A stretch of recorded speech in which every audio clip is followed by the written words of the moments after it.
Hey, dingus. Gotta get up and do a video. Did you say it snowed last night? There's white stuff on the ground? That's impossible. It already snowed this year.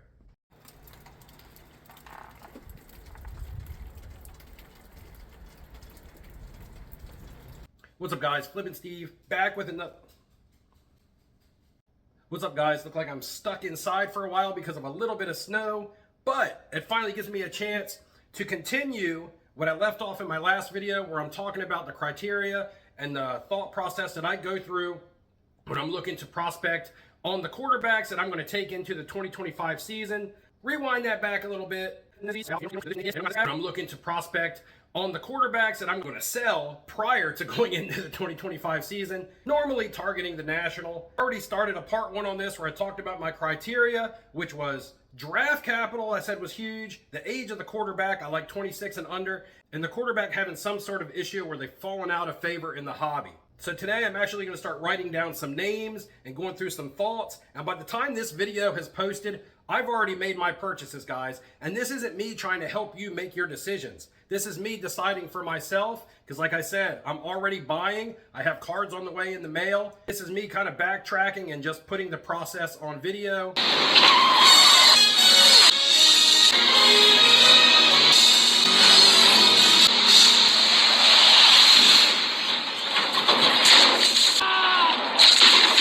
You guys out there, use what works for you and pick the players that you want to put your money into. Because I may clean sweep this and come out with all winners.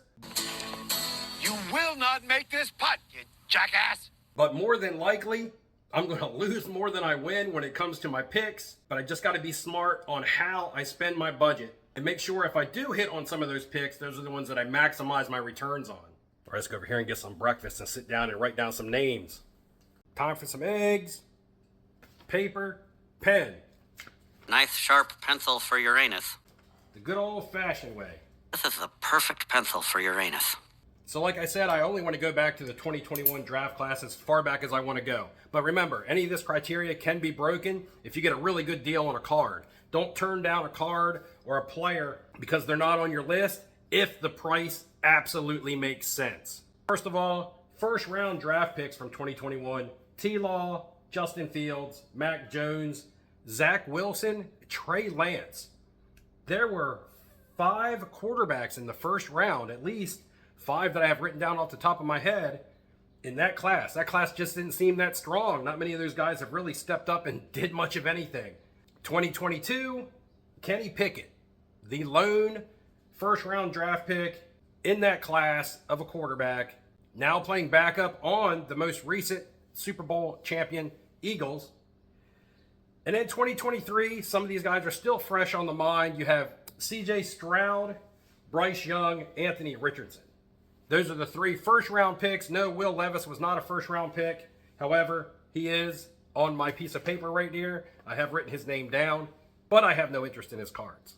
Because 2022 was super lackluster with only Kenny Pickett, I wrote down a bunch of other names from that class. One of these, we're going to cross right off the list. That's Desmond Ridder. The price is wrong, bitch. I wrote his name down, get him out of here. And Skylar Thompson, who was the backup for the Dolphins, I believe he's went over to Pittsburgh, and now Pittsburgh has to make a decision with Russell Wilson and Justin Fields, who is also on this list. Very important thing right now. Now is the time that you have to be paying attention to the rumors and the news in the NFL. You have to be looking at reports and doing your own research. Oh, darn. Whether it's watching news, whether it's listening to podcasts, whatever it may be, listen to some of these people out there that are NFL insiders and such, and try to gauge where some player movement could be taking place. Because there's a lot of players on this list that could possibly be affected by movement, which will cause fluctuation in their prices, whether it's up or down.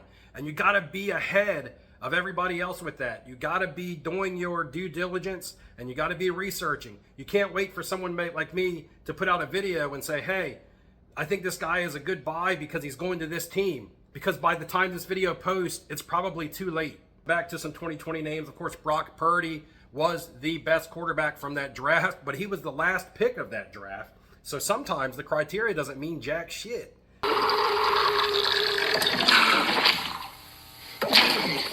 Then you got Sam Howell, I'm not sure of his situation right now. I know that he was out in Seattle. He was playing backup to Geno Smith. He came in last year and didn't look that great. I don't like Sam Howell there. Skylar Thompson, like I said, has moved around. I didn't like him with Miami. These names are easy for me to cross off. They don't even meet my criteria list. But again, that's just some from 2022. If I was to look at anyone from the 2022 class, it indeed would be Kenny Pickett, maybe way down there. And then Brock Purdy, I don't believe his prices have really come down enough to where I'm willing to put money into them.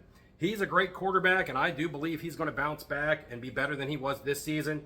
And his prices already kind of reflect that. So Brock Purdy is also crossed off my list. If I was to go with anyone from 2022, it would be Kenny Pickett. And that is sad. So now that we got the abysmal 2022 class out of the way, let's backtrack to 2021, where we have some more options, starting with Trevor Lawrence, good old T-Law. He's 25 years old, so he falls under the age of 26. Hasn't quite hit his NFL prime. He's battled some injuries. He's been on a terrible team. However, there is new coaching staff coming in there this year. Should be more offensive minded, should change things around. There is young talent there also with their running backs, whether it's Etienne or Bigsby. And there's also Brian Thomas Jr., who was amazing in his rookie season when T-Law played and when another guy on this list played, which is Mac Jones. We'll talk about him in a second.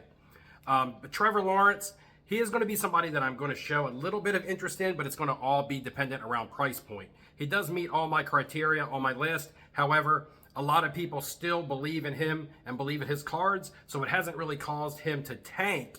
It hasn't caused the prices to come down to where I feel super comfortable. Every now and then a card may fall through the cracks on an auction, or you may be able to get a good offer in on a buy it now with best offer. Sometimes you look at those prices and are a little bit high, and you come in with an offer of your own that you feel comfortable at, and people will take it. So don't be afraid to make offers. Some of those cards are priced, and maybe the prices just haven't been updated to recent comps. But again, someone like Trevor Lawrence, I wouldn't go heavy because of price point, and the card would really have to make sense from a value standpoint.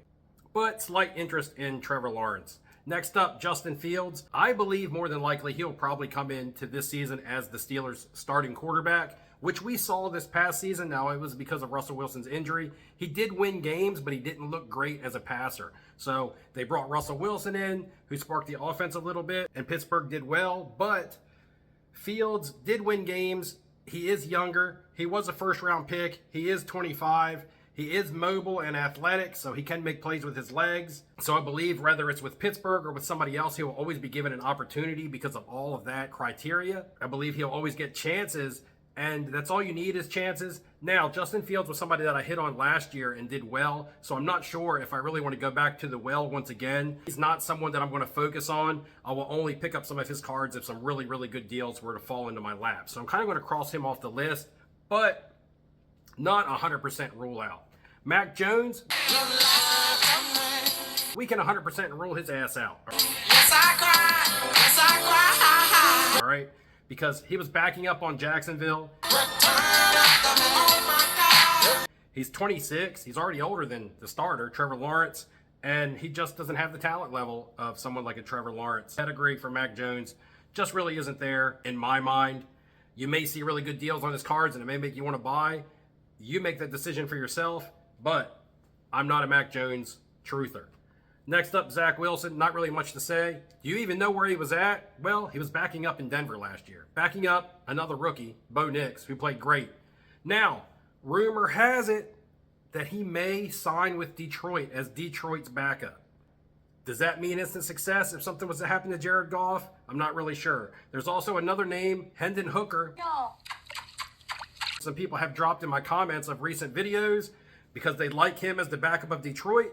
But when we get to the 2023 class, there's also rumors around Hendon Hooker as well. So Zach Wilson, whether he's in Denver, whether he's in Detroit, I really don't care. His cards are probably dirt cheap if you want to take a flyer. But for myself, I'm going to look at other avenues. And then we have Trey Lance. He's only 24. He is athletic. He is talented. He can't even beat out Cooper Rush for a backup spot in Dallas. So we'll cross him off the list.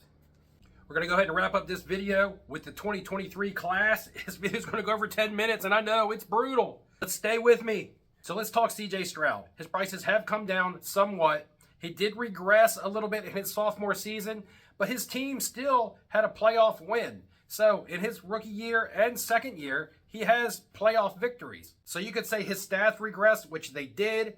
The Houston Texans had a plethora of injuries this year, especially to the receiving core. I'm going to say one of the biggest reasons the CJ Stroud prices have dropped a little bit is because of Jayden Daniels. Last year, CJ Stroud was this year's Jayden Daniels, where a lot of money was being pumped into his market, and now that money has moved in to a new flavors market. So for these reasons, I do have a little bit of interest in CJ Stroud cards. Now, I can't go heavy because his cards really haven't come down into the price point to where I'm comfortable. When I do find deals on CJ Stroud cards, guys, though, I am buying them. I already have at least 2 coming in the mail, not super high end. But CJ Stroud is somebody that I do like on my list. He's not my top pick because of price point, but he is somebody that I will grab his cards if I believe the price point is right, but he's not my 100% focus. Then you also have Bryce Young, who was the first pick of last year's draft, and after one season of a first-round draft pick struggling, a team was ready to give up on him. However, he really showed some promise down the stretch, played solid competitive football towards the end of the season, really earned himself that starting job back, and I believe that Carolina is going to go the route of Bryce Young this year after some people said they had written him off.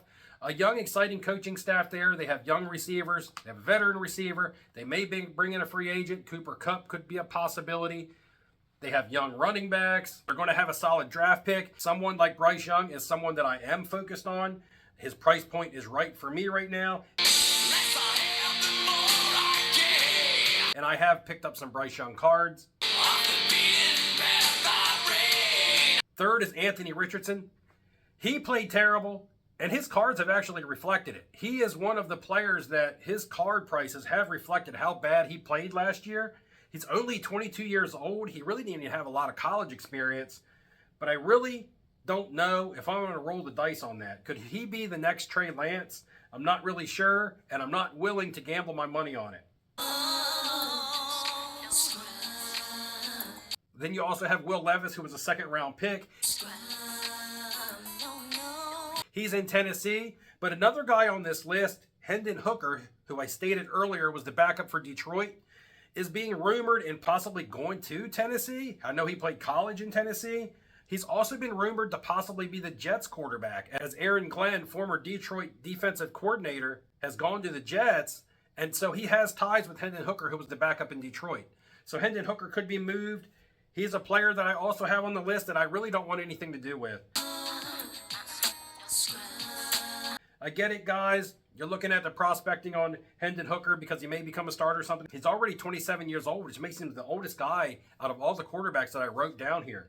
And one more quarterback, unsure of his future due to all kinds of rumors, is Aiden O'Connell, who was the quarterback for the Raiders. Him and Minshew kind of switched off and on. He looked okay and competitive at times, and he also didn't look so good at times. Very inconsistent quarterback play. Going to have a new coaching staff there in Vegas. Not only that, there's rumors that they could draft Shedeur Sanders, 6th overall. There's also rumors that Sam Darnold might go to Vegas. That could be a landing spot for him if the Vikings are stupid enough to part ways with him. And now that Aaron Rodgers has been cut by the Jets, if he does not retire, more than likely his most rumored landing spot would be with the Raiders, because that's just the types of things that the Raiders do. So Aiden O'Connell, too much murky water around that situation there in Vegas for me to put any money into it. If I was to put any money into any of those names I just mentioned about the Vegas position, it would be Sam Darnold again. Anyway, guys, that's going to wrap up this video. Some of the guys that I really feel confident about, if the price is right, CJ Stroud, Bryce Young, Trevor Lawrence, Justin Fields is way down there. And if I'm going to go with a backup, maybe I take a stab at Kenny Pickett and just see what $100 can get me worth of Kenny Pickett cards. He is backing up on a very good team, and so he probably has the best situation if the starter was to get hurt. All right, guys, I'll see you in the next video. Comment below some of the players and quarterbacks that you're prospecting on. Bargain Boxer, I look forward to your weekly Mitchell Trubisky comment, so go ahead and copy paste that bad boy below. We're going to start getting some more entries for the national giveaway.